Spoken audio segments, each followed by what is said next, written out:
Good afternoon, everybody. We are so excited to tell you that MC Radio is back on air, and we have an incredible guest with us today, and we're going to talk all about extreme ownership. And she is a guru in this area of how to apply it to all aspects of life, essentially. So we have Yumei Peterson with us. Hi, Yumei. Hi.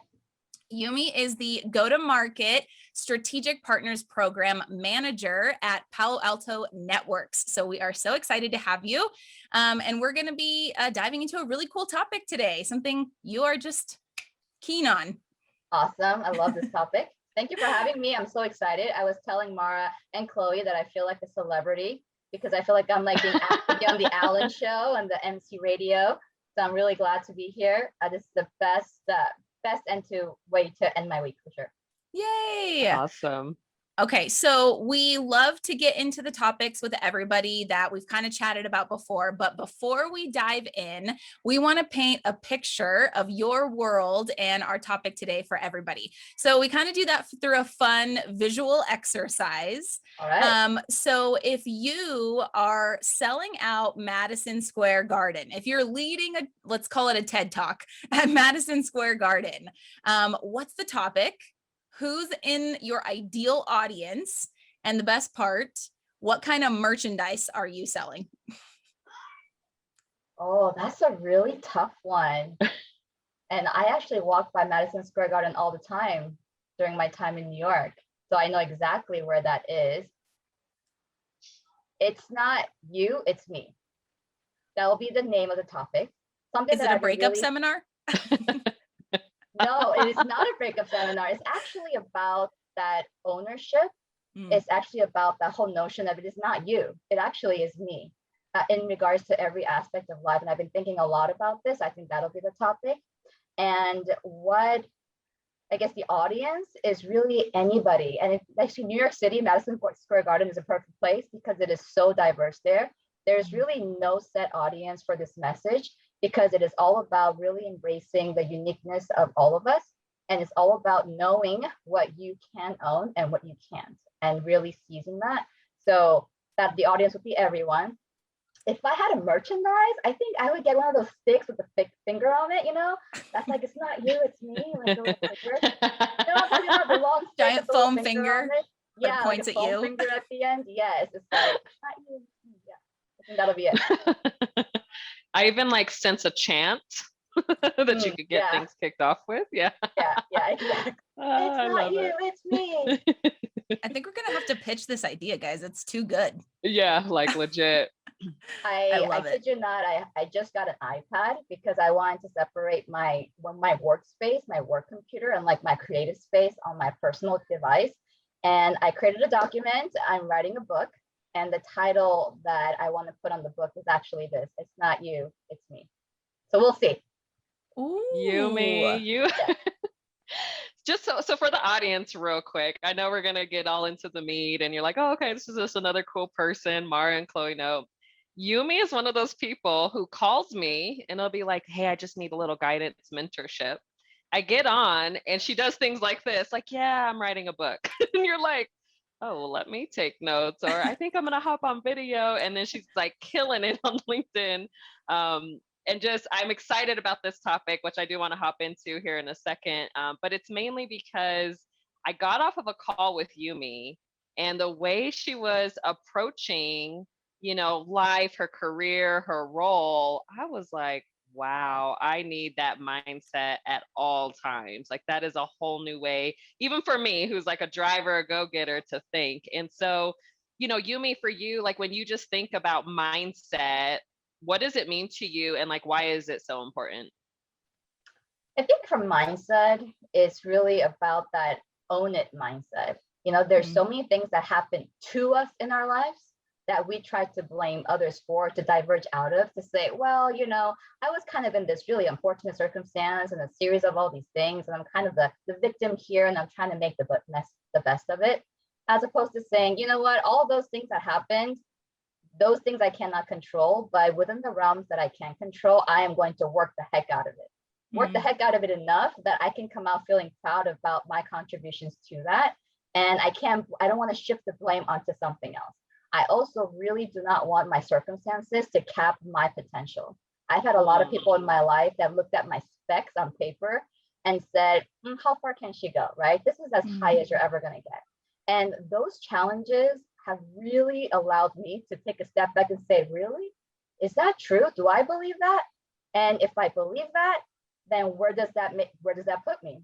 But if I choose not to believe that and challenge that, I think that's what really took me to the next level to say, no, I don't want to be capped there. You're not going to cap me there. My circumstances won't cap me there. I'm going to find and define what that new potential is for me. And I'm going to surround myself with people that can see that with me, because sometimes I can't see my potential and others can. And I'm going to tap into that and I'm going to hold on to that. And I'll tell you, I work the heck out of those things the best that I can. You've got to stay positive. If you don't believe in yourself, you can't expect others to. Yeah. Yeah. So for you, like, what are your personal experience, or maybe you've observed it in other people you work with or other people that are family or friends, just how it relates to like how to own a failure or how to own a success? Like, what are some of those experiences you've had?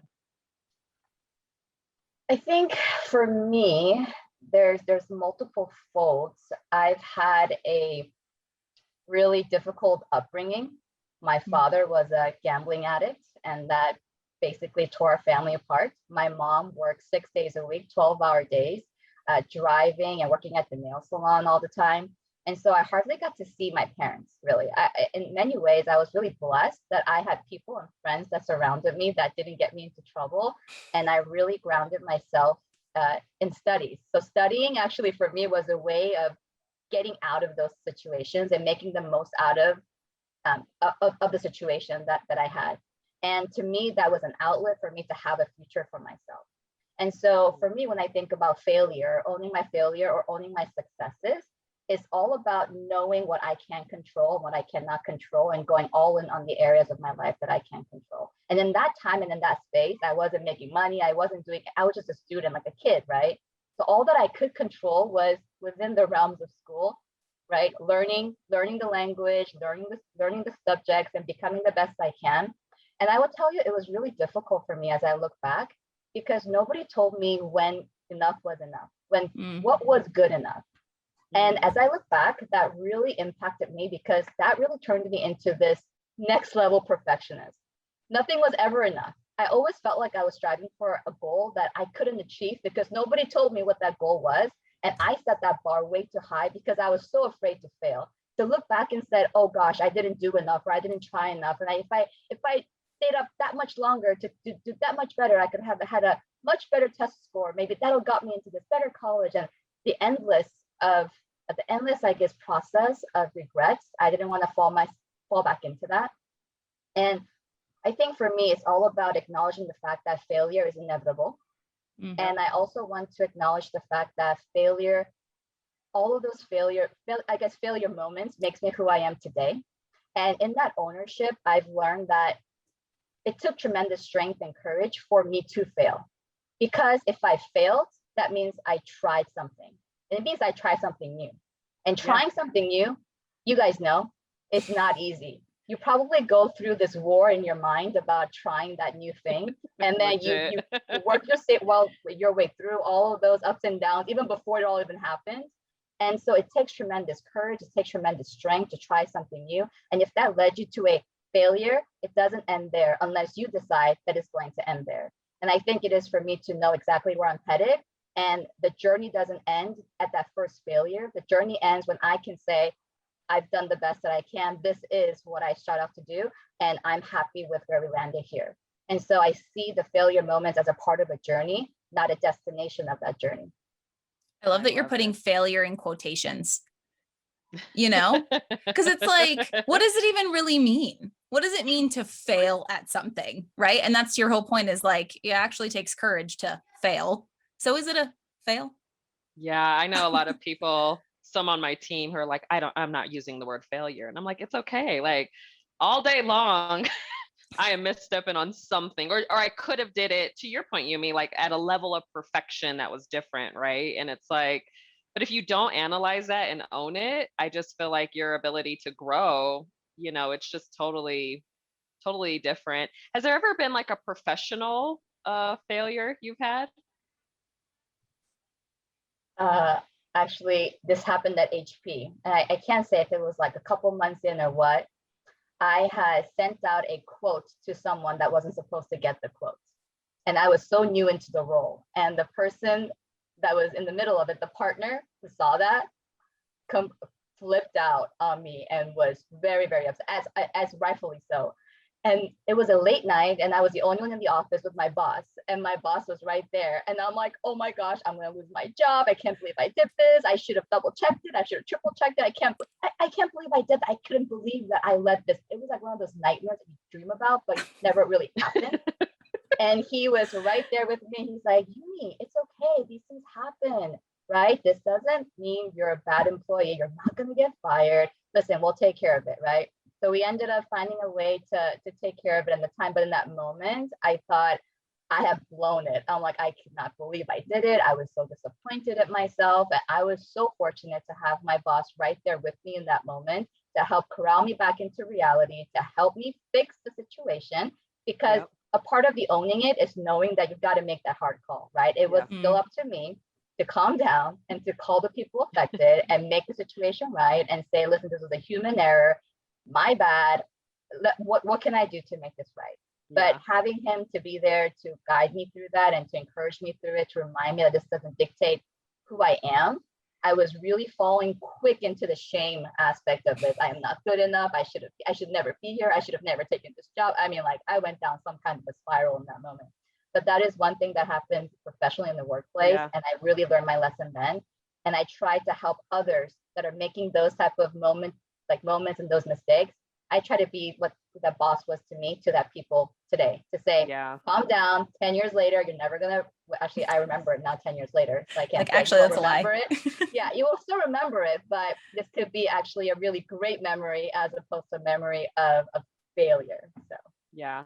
Well, and I think what's important there is like even people who master owning a failure, owning a success, being okay with it, having unshakable joy, there's still plenty of moments that happen throughout a week where you have that bat on your head or all of a sudden you're overwhelmed like, oh my gosh, I just messed up. So like having the support and someone like that is just, that's priceless. Yeah. Oh, so important. So how do you balance the over perfectionism from your past to this extreme ownership path? To me, that might get overwhelming. They might bleed into each other.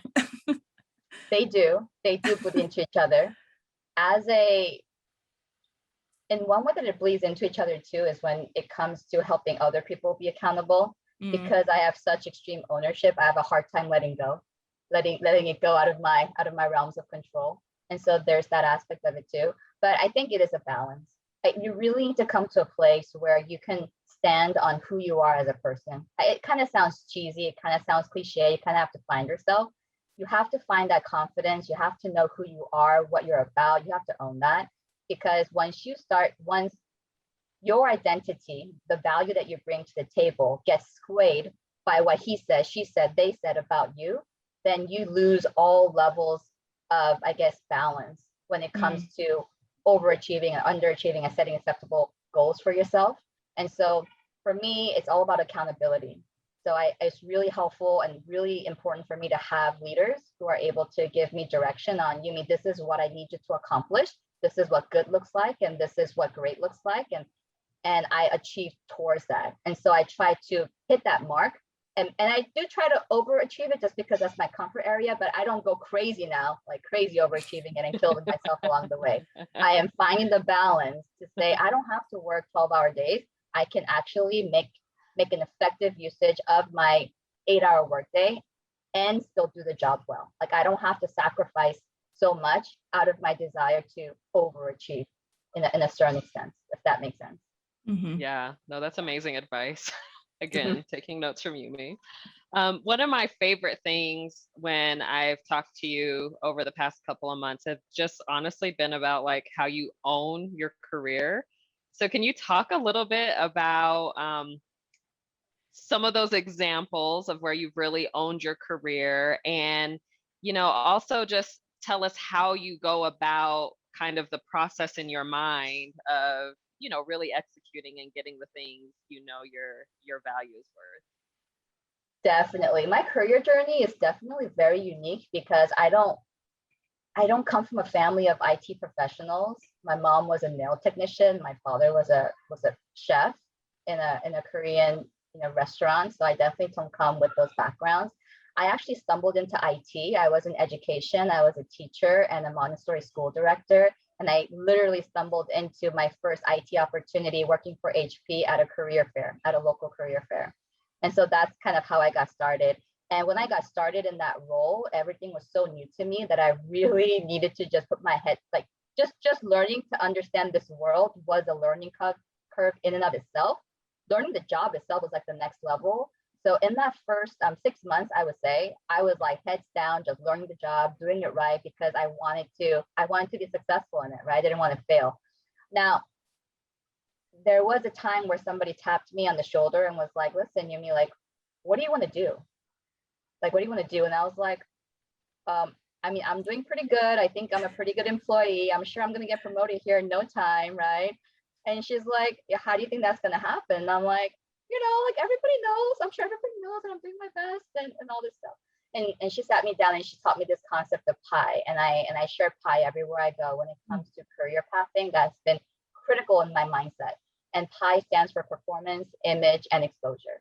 And I was sorely missing on the I and the E aspects of my brand, as well as my career journey. And once I realized that career path and career, I guess, acceleration is not just about doing your job and doing it well, that is just the baseline, right? The game really starts when you understand who your core team is, right? Who your kind of your sponsors are, who you find as a mentor, who you surround yourself as your peers, and from a like-minded perspective, and how you elevate that. It's never about doing the job; it's about going above and beyond, not just for the sole purpose of a promotion, but to bring some joy back into your life too. Mm-hmm. So for me, I found the employee network groups as a great avenue for me to give back and to also learn and get to.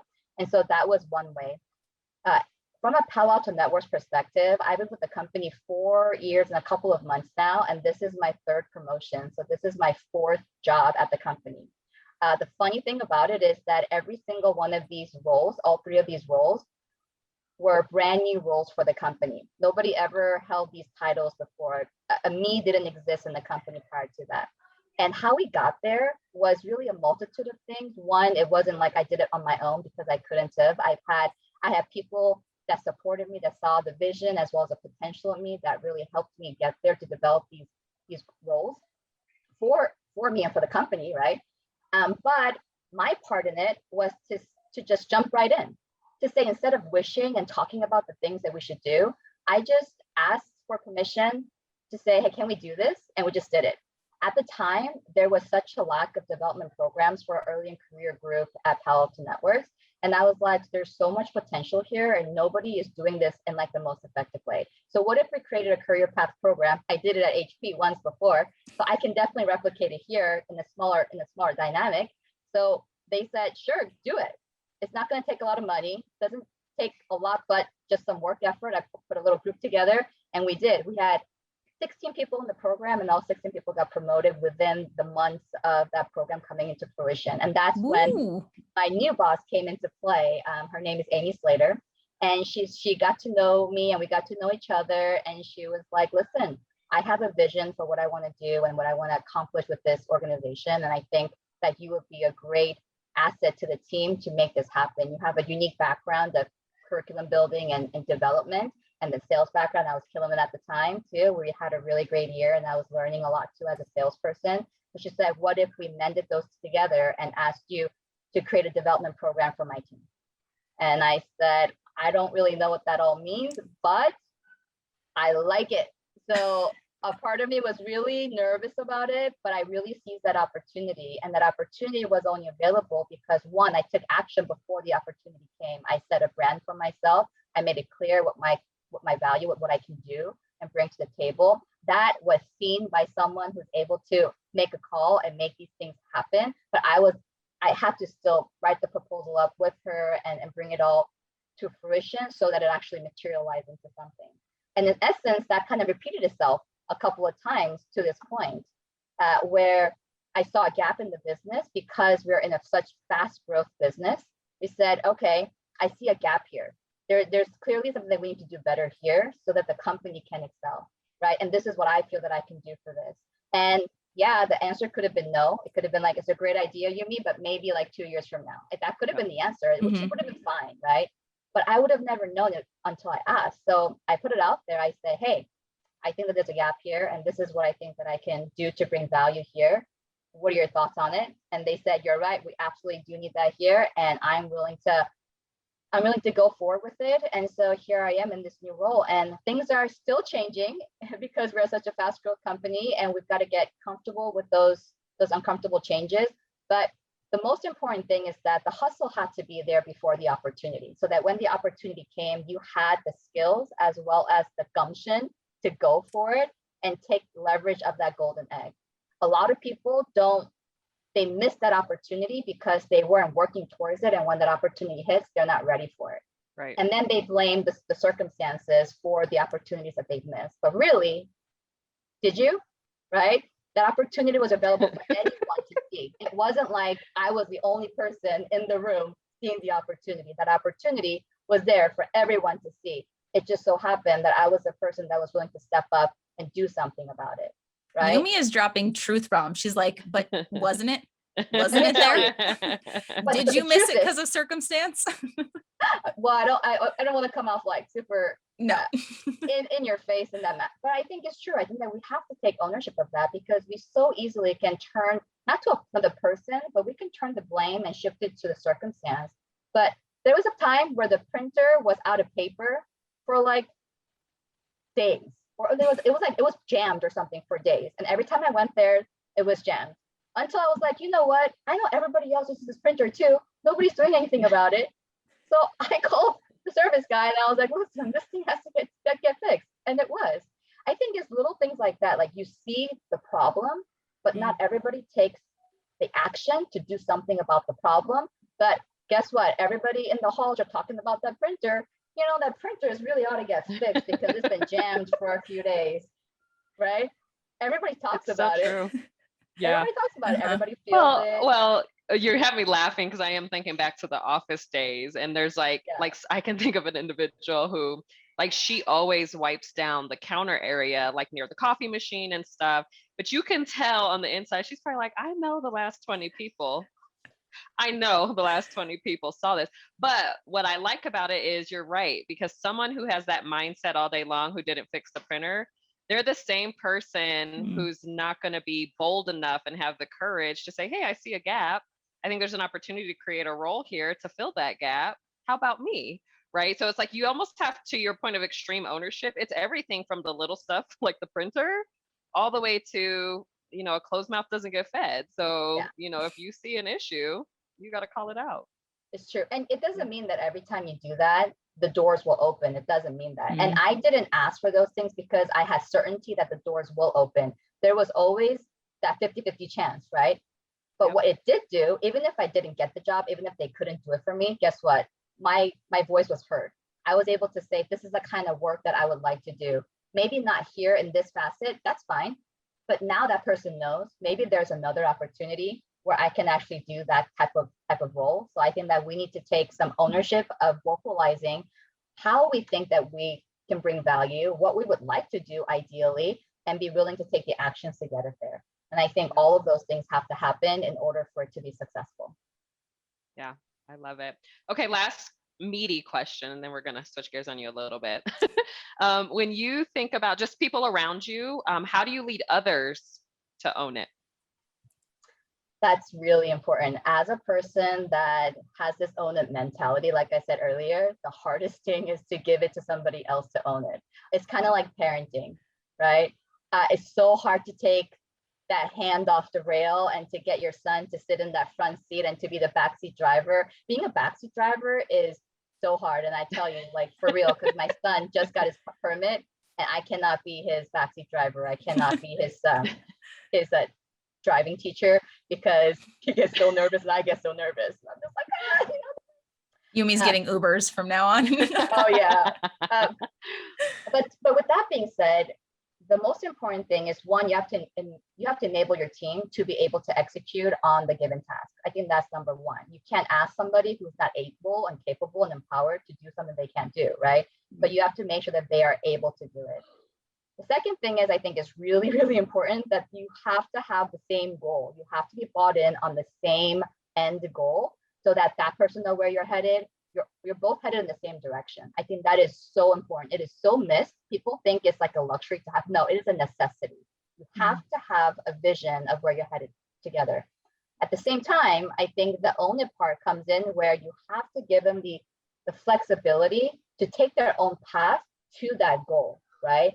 So the road is wide and we can set the road parameters, but you have to give that person the option to kind of work their way around the road to get there. I believe that my job is not to dictate how you get there, but that you don't, come off the rails and down the mountain, right? I want to make sure the rails are up and I try to guide that process, but I'm not there to dictate exactly like you go from here to here to here to here in this way, and that's how we get to the goal. I don't believe in that kind of leadership. And I tell you that it's very nerve-wracking. It is very uncomfortable. It is very difficult, but that is how that person, right, in the end, can own the outcome of all of their efforts. Yeah. How about your kids? Oh, sorry. Oh, yeah. Well, how about your kids? How do you lead them? Too. Yeah. And I was talking to somebody about my son a couple months ago, was like, hey, mom, I think I need an allowance. And I was like, oh, do you? Okay, how much do you think you deserve there? It's like, I think I should get $25 a week. And I said, oh, okay, $25 a week. So we haggled a little bit. I brought it down to 15. And I said, here's the deal. Before I can give you $15, I first need you to complete this online program about financial well-being, right? So I bought him the program. It's my gift to you. And I said, once you finish this program, then we can talk about this again. He took his sweet little time and didn't matter to me because I don't have to pay until that is done, right? At one point, yeah. At one point, he's like, okay, I'm done now. I was like, okay, great. So I looked at the program and I said, what did you learn? What is your takeaway? So he's like, okay, it talked about these 5 principles, yada, yada, yada. I was like, okay, great. So I said, the next step here is now you're going to download this budgeting app. It's the same budgeting app that I use personally for my personal finances. He downloaded the app. He's like, do I really have to download a budgeting app? We're talking about $60 here, mom. And I was like, listen, it's $60 today. It's $600 tomorrow. It could be $6,000 one day. And if you can't manage $60 today, then I have no faith that you can manage $6,000 later. So if you want this $60, you're going to download the app. That is the cost for the wager. It is not free money, ever. So he's like, fine. So, teenage boys. They download the app. And he's like, okay, what do I do? And I'm like, put in your income. What is your income? He's like, $60. I'm like, put your $60 in. And I was like, well, then think of how do you want to use that goal? What is your first goal from the program? And his first goal is to save up $500 as an emergency fund. So I was like, okay, so that's your first goal. That's good. That's your goal. That's my goal for you too. So how are we going to get to that goal? And he's like, well, I think I'm going to save like $30 a month on savings. I'm like, oh, okay. So that means realistically, how much money on fun stuff, how much money on food. And he looked at it and I just let him work it out. And he's like, mom, I don't know. That leaves me like $5 for fun month. So maybe I'll just do $20 for savings and then I'll do the rest. And I was like, Caillou, it doesn't matter to me how you split this up. I just need you to own it, right? Whatever happens, this is your plan, not mine. Your goal is to get to $500. How fast you get there is completely up to you. Yeah. So you choose it. So he decided on $20 here, $40 there. So then he asked me, he said, Mom, can we talk about this every Monday? Can you check in with me every Monday just to make sure that I'm doing this right? Because I want to make sure that I'm doing this right. And I was like, absolutely. So I check in with him. We were walking this morning, actually. And he's like, Mom, I still have $30 left this month. I hardly used anything. And I'm thinking, what have I been paying for that maybe you should pay for that? Right? She's like, actually, I'm taking this down to She's 10 like, now. time out. Yeah, let's review. But he was really proud of himself because he had his goal in mind. He knew what he had to spend. He's been tracking his expenses and he's on point, right? And I celebrate that. And I think that is exactly how I'm teaching him to own it. I empowered him to do it. Yeah. We had a goal that we set together that was his, that he owned. He decided how he was going to get there. And now at the end of this is like the second week now, at the end of second week, he's killing it. And now he gets to own that. Now, what if I micromanage this whole process? What if I said to him, you need to put $30 here, and you need to do this with your money, you need to do this with money. And what if that led him to the same of like, maybe he was still up $30? Would he really be able to take pride in his work, in his effort, in all that he did to get there? I don't think so. I don't think that he would ever be able to really, truly experience the joy in doing something with the purpose and getting there and taking ownership of it. So I really give ownership as a gift to my children and to anybody that I work with, because you get to experience that. It is such a joy when you put your heart and soul into something and you see the outcome of it, bad or good. You get to learn something from it, or you get to experience the successes of it. And that is such a joy. So that's how I try to lead others to own it themselves as well. I wish my parents had done that. too. They used to say, well, you want that? Save your pennies. And then that was the end of the discussion. So I'm like, that doesn't sound like fun. I'm not going to do that. And then I never ended up with what I wanted. And now I'm like, student loan debt. Cool. Yes, we all I'm like, learn the parents hard out way. there, I know 99% of parents I know have not considered anything you just said. That's some real game. Yeah, love it. Yeah. In fact, I asked my son, I was like, do your friends ever talk about this? Like, do your friends ever talk about having this type of conversation with their parents? So like, no, mom, I'm the only one that you make do this. And I'm like, you know what that means? You're the only one who knows how to manage your finances, right? Once money equals free to you, you have a whole nother problem that you're gonna have to sort through later, because money is never free. And you have to learn to manage it, because it will manage you. If just like it managed me, and I learned the hard way. And all I'm trying to do is trying to save you from that heartache, right? From the beginning. Yeah. I love it. Oof. All right. We're going to pivot to a little 30-second blast that we like to call the get on your soapbox section. So I'm going to do what I do every time, and I'm going to build you your soapbox. This is the this is your soapbox. It's the DIY section. We're getting sponsored by HGTV next. I feel it coming. So you just shared a lot about a big meaty topic, right? And it can span every instance of your life, right? But whatever you want the world to know or hear, or just anything you want to share to the world, we want to put you on the soapbox for 30 seconds. And just what's misrepresented, what's missed by people, just what do you want to share to the world?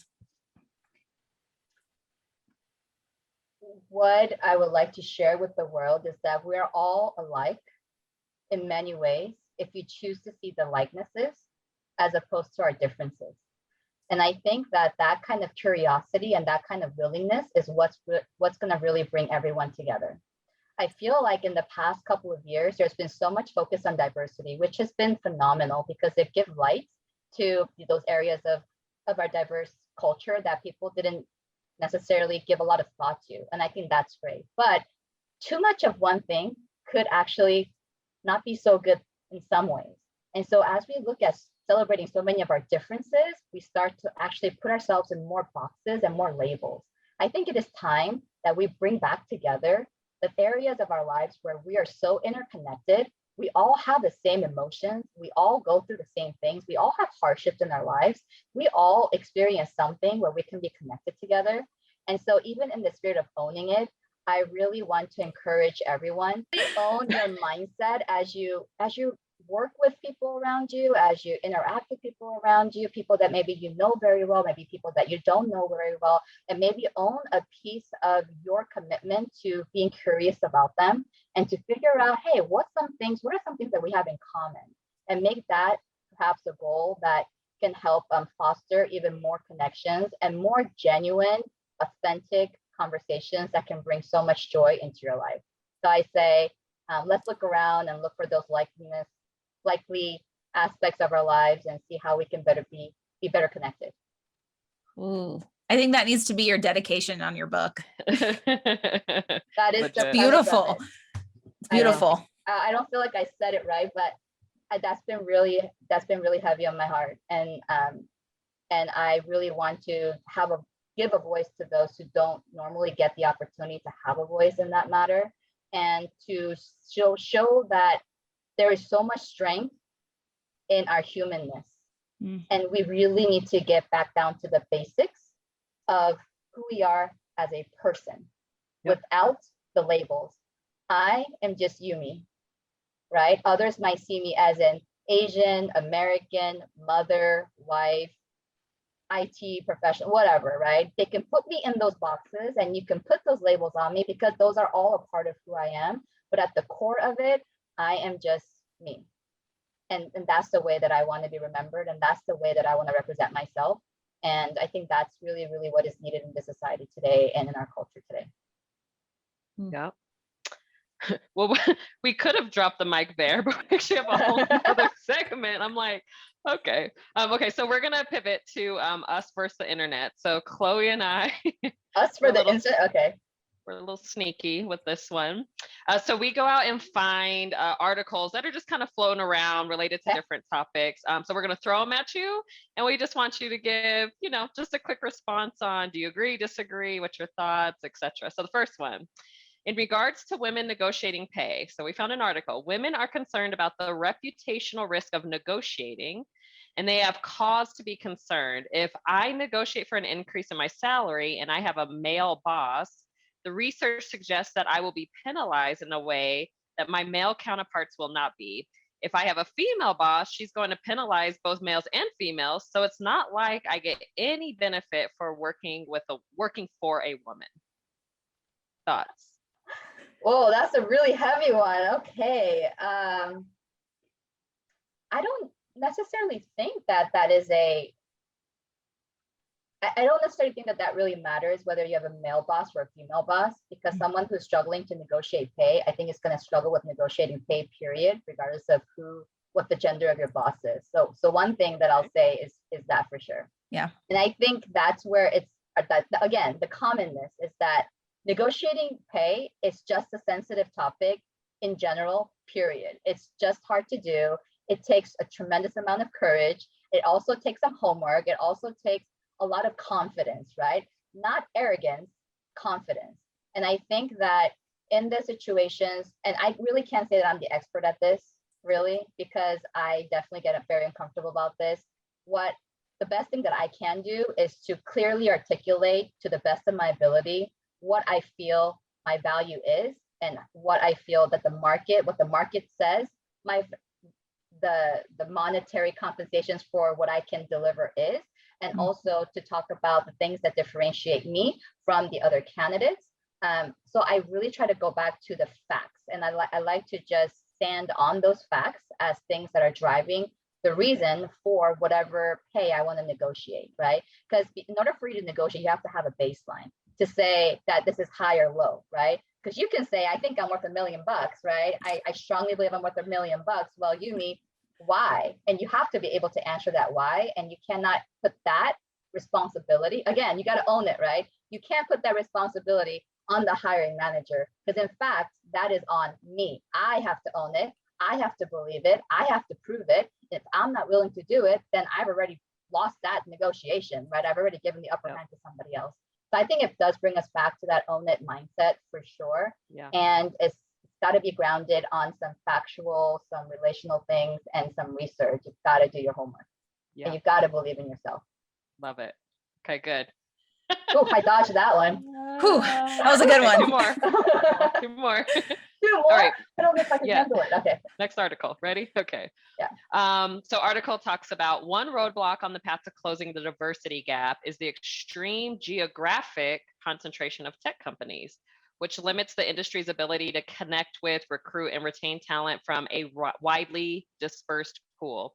75% of venture capital funding is concentrated in just 3 states, New York, California, and Massachusetts. Even if the tech companies go beyond these locations to hire talent, it is harder to convince recruits from a different part of the country, especially those from underrepresented communities, to move. What do you think? For me, I think I'm a part of that story in some essence, because I actually had to make a very hard decision to relocate myself for this opportunity at Palo Alto Networks. I moved my family of 4 in a 2-week time from New Mexico to Texas in the month of December. So I made that change because I had an opportunity. I believed in the opportunity, and I was willing to put everything towards. I put all my eggs into that basket, and I was able to do that. And for whatever reason, some folks may not be able to, which is totally fine, because that is a part of the owning it, right? You're not blaming your circumstances or the reasons why this is not a good fit for you, but ultimately you do have the opportunity and you have to make the choice and you have to own it, right?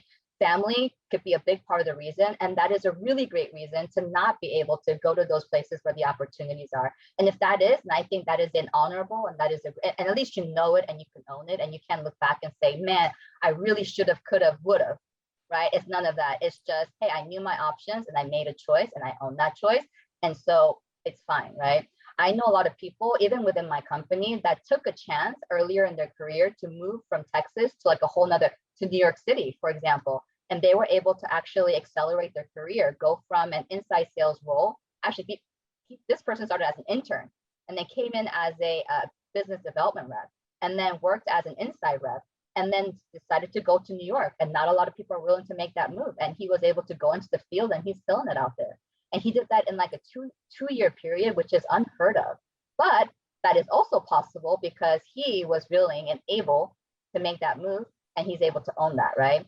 So I think that there's some validity to that, because geographically, like, it is what it is. I do think that the pandemic, and it has shown that we are able to be effective remotely as well. So I think that's going to play a factor in that too. But ultimately, if that is a goal and that is a part of your priorities and that's what you want to do, then you kind of have to go where the demand is, and that's just a part of the game. And I think that we all have to make peace with ourselves about the areas of our lives we can control and that we cannot, and stick with that and own that decision. Because there's so many reasons why people won't be able to, right, physically move one place or another, and we have to respect that, and I think we have to accept that, but most important for that person to personally accept that. Yeah. Oof, love it. Okay, last one is actually a quote by Elon Musk, who, love him or hate him, I read, that grew his net worth from 21 billion last year to 138 billion this year. So, okay, I don't know, love him or hate him, incredible. All right, so he says, work like hell. I mean, you just have to put in 80 to 100 hours every week. This improves the odds of success. If other people are putting in 40-hour work weeks and you're putting in 100-hour work weeks, then even if you're doing the same thing, you know that you will achieve more in 4 months than what it takes them to achieve in a year. What do you think? Crazy person. Again, I think this comes back. I mean, I feel like every aspect of our lives really does come down to that own it mindset. You have to own what's important to you, right? What is your number one goal? If your number one goal is to hit that dollar mark and you want to get there in an X amount of period, then yeah, maybe this is what you need to do. Just like people that have to get to their ideal weight and they want to get there in 2 weeks and you've got to drop 20 pounds. Yeah, that might mean that you may have to just live on water for 20, for those 2 weeks. Is it a good thing? Is it a healthy thing? Would I recommend it? No, right? But if that truly was your goal and that's the only way that you know how to get there, does that make it bad? Not necessarily. At the end of the day, you know who's hurting? You, the person that made that decision. Nobody else is hungry but you, right? So I think that it all really comes down to how important is this to you? Are you willing to take the risks of all the consequences that come with this? Because when you give something, there's a balance here, right? If you're working that much, you're giving something up. You can't have it all, right? So whatever you're giving up, if that is worth it to you, then that is worth it to you, right? And so I think we need to really think about that. It really does come to, it just does. It sounds repetitive at this point, but it really does come down to, you have to own both the good and the bad sides of your decision. You have to see what are the potential gains and what are the potential losses, and are you willing to bear the weight of the losses for the gain that you're about to get? And sometimes it's not worth it, and that's fine. And sometimes it is worth it, and you go for it, right? So clearly for Elon Musk, whatever he had to give up to attain those goals, I hope was worth it for him, right? Yeah. But we may not know because we're not Elon, right? what he had to sacrifice to achieve those goals. We may not know till later. He may not know till later what the true consequences of those will be. So it'll be too early to say, right, that he won this game, because again, this is all a part of the journey. And Elon, if you're listening, I hope you will. We're going to tag him in this post. Be like, we have a message to you, Elon. Not everybody wants to work 100 hours a week. Okay. But good for you for all your money. Yeah. For me personally, I'm actually learning to slow it down. I'm actually in a season where I'm learning to slow it down, because, and that's what the pandemic brought, that silver lining into my life, is that I was going too fast, and that was having an impact on my health, on my relationships and all of those things. And I was making excuses to say that, well, but I'm doing it for a good reason, right? I've got to provide for the family, and I've got to work hard so I can get it promoted. I can do all these things. And I realized that I wasn't really weighing out all of these things. And at the end of the day, I had to kind of have a settling point with myself to say, you know what, I can still achieve these goals without killing myself along the way. I can. There is a balance here. The only person that is in the way of that is myself. It's because of my, in some ways, my arrogance. It's also because sometimes it was easier for me to do the working hours and deal with the real issues that were going on, other places. Because just like it was back in my school years, it was easier for me to just study the book and study for a test, because that was a known that I can control, as opposed to dealing with all the things that were happening in my family life and really facing that. So for me, I realized I was overcompensating in some ways. And so that work-life balance is something that I'm regaining in my life now. And I'm in a really good place with that. Ooh, good. Glad to hear it. Yeah. And we're going to say it one more time. It's not you. I'm going to point this way. I don't know who I'm pointing at. It's it's not you. It's not you. It's me. Excellent, Yumei. Thank you so much for joining us. What an incredible topic. You are a guru. And once you get going, it's just gold. You just rain gold everywhere. It's incredible. I could listen to you all day, Yumei. We need you to get out that book real quick so that we can all completely ingest it in a day. I'm working on it. I might have you guys proofread it for me or something like that. Even better. It would be an honor. All right, everybody. Well, that was this session on MC Radio, and we are officially off air. Thank you. Bye, everyone.